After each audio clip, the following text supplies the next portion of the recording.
चीन को हुआ 42% का बम्पर एक्सपोर्ट। भारत के तगड़े ट्रेड गेम में फंसकर रह गया चीन।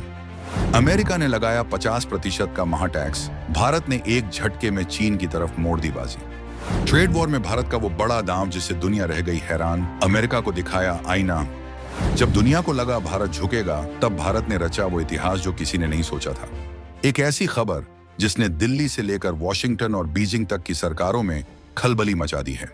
एक ऐसा आंकड़ा जिसने दुनिया के बड़े बड़े आर्थिक विशेषज्ञों के होश उड़ा दिए हैं। अक्टूबर 2025 ये वो महीना है जब भारत के व्यापार को लेकर एक ऐसी रिपोर्ट सामने आई जिसने सबको चौंका दिया।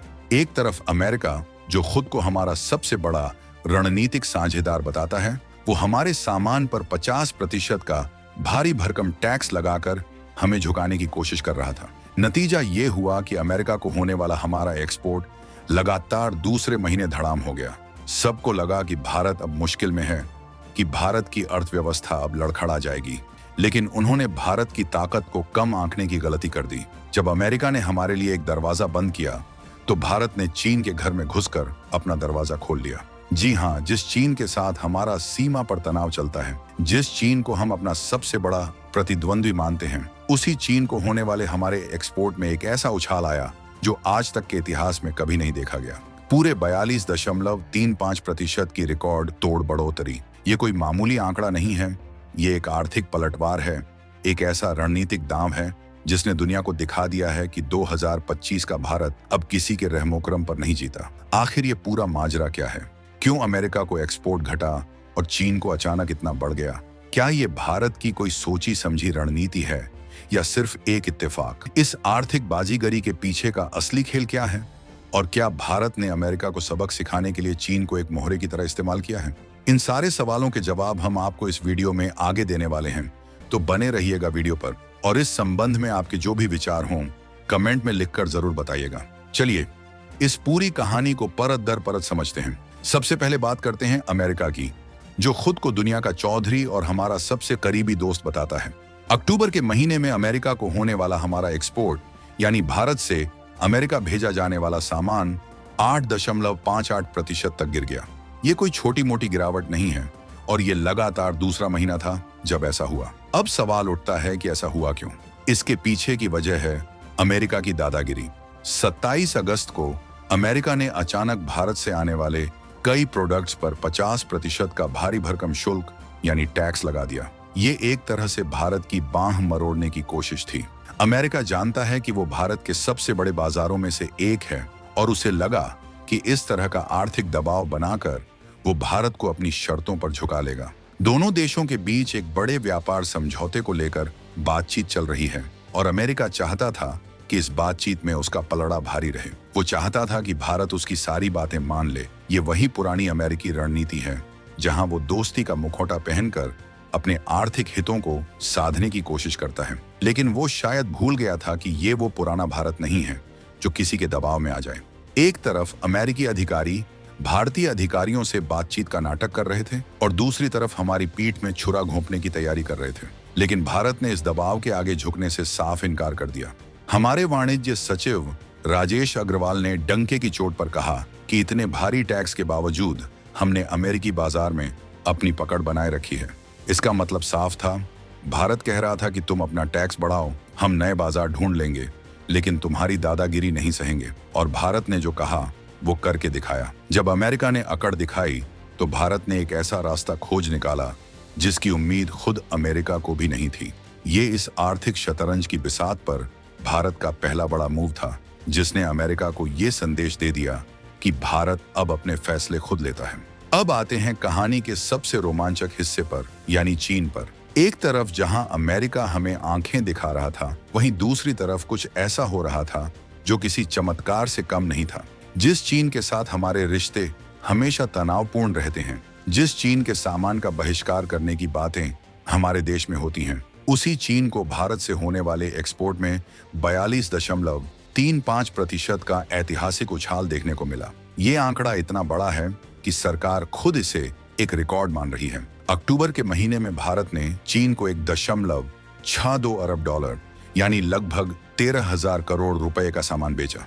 ये अपने आप में एक बहुत बड़ी बात है। आमतौर पर होता यह है कि भारत चीन से खरीदता ज्यादा है और बेचता बहुत कम है। खासकर दिवाली जैसे त्योहारों के महीने में तो चीन से आने वाले सामान का अंबार लग जाता है। इस बार भी चीन से हमारा इंपोर्ट यानी आयात 15.63% बढ़कर 11.1 अरब डॉलर पर पहुंच गया। लेकिन इस बार कहानी में ट्विस्ट ये था कि खरीदने के साथ साथ हमने चीन को बेचा भी रिकॉर्ड तोड़।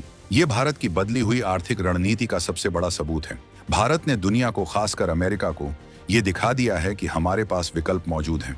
अगर तुम हमारा सामान नहीं खरीदोगे तो दुनिया में और भी खरीदार हैं और हम अपना सामान बेचना जानते हैं। जानकारों की माने तो भारत ने इस मौके का फायदा उठाते हुए चीन को वो कच्चा माल, आयरन ओर और केमिकल बेचे हैं जिनकी चीन को सख्त जरूरत थी। ये एक सोची समझी रणनीति का हिस्सा लगता है, जहां भारत ने चीन की जरूरत को पहचाना और अमेरिकी बाजार में आई कमी को चीनी बाजार से पूरा कर लिया।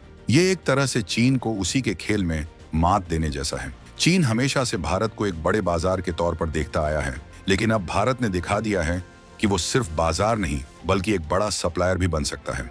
ये आत्मनिर्भर भारत की वो दहाड़ है जो सीधे बीजिंग में बैठे चीनी नेताओं के कानों तक पहुंची है। ये उस आर्थिक चक्रव्यूह की रचना है जिसमें भारत ने अपने सबसे बड़े प्रतिद्वंद्वी को ही अपना सबसे बड़ा ग्राहक बना लिया। लेकिन क्या इस कहानी में सब कुछ अच्छा ही अच्छा है? अगर हम इन चमकदार आंकड़ों की गहराई में जाएं, तो एक और सच्चाई सामने आती है और वो है व्यापार घाटे की। व्यापार घाटा यानी इंपोर्ट और एक्सपोर्ट के बीच का अंतर। अक्टूबर में जहां हमने चीन को 1.62 अरब डॉलर का सामान बेचा, वहीं हमने चीन से 11.1 अरब डॉलर का सामान खरीदा। इसका मतलब है कि व्यापार का पलड़ा अभी भी चीन की तरफ ही भारी है। ये एक ऐसी सच्चाई है जिसे हम नजरअंदाज नहीं कर सकते। चीन आज भी भारत के सबसे बड़े इंपोर्ट पार्टनर में से एक है और हमारी बाजारों में चीनी सामान भरा पड़ा है। तो क्या ये 42% की बढ़ोतरी सिर्फ ऊंट के मुंह में जीरा है? ऊपरी तौर पर देखने पर ऐसा लग सकता है, लेकिन ये पूरी तस्वीर नहीं है। ये कहानी घाटे की नहीं बल्कि उस पहली बड़ी छलांग की है जो भारत ने इस घाटे को पाटने के लिए लगाई है। 42% की ये ग्रोथ इस बात का संकेत है कि भारत ने अब उस दिशा में दौड़ना शुरू कर दिया है।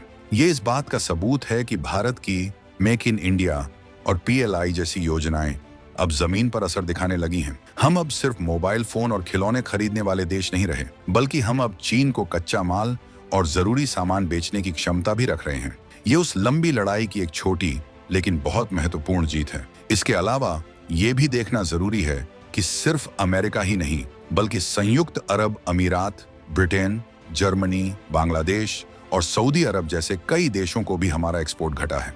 ये दिखाता है कि पूरी दुनिया में एक आर्थिक सुस्ती का माहौल है। इस सुस्ती के माहौल में भी चीन जैसे मुश्किल बाजार में 42% की ग्रोथ हासिल करना किसी बड़ी उपलब्धि से कम नहीं है।